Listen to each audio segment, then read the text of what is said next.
আজকে আমরা দেখব এপিসোড 5। পর্ব শুরু হয় আমাদের সিরিজের ভিলেনকে দিয়ে। দেখা যায় ফ্রন্টম্যানও একসময় খেলোয়াড় ছিল, তার নাম্বার ছিল 132। গেমের হোস্ট তাকে একটি ছুরি দেয়, সে যেমন জিহুনকে দিয়েছিল।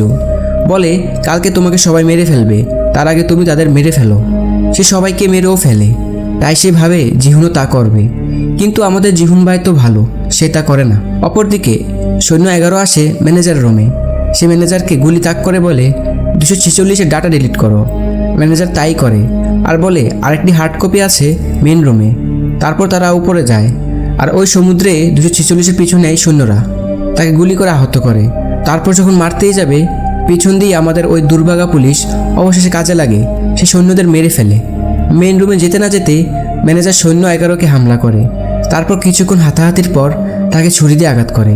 সৈন্য 11 লিফটের দিকে যায়, লিফটের ভিতরে একটি গুলি, তা দেখে ম্যানেজার হামলা করতে যায় আর সৈন্য 11 গুলি করে মেরে ফেলে।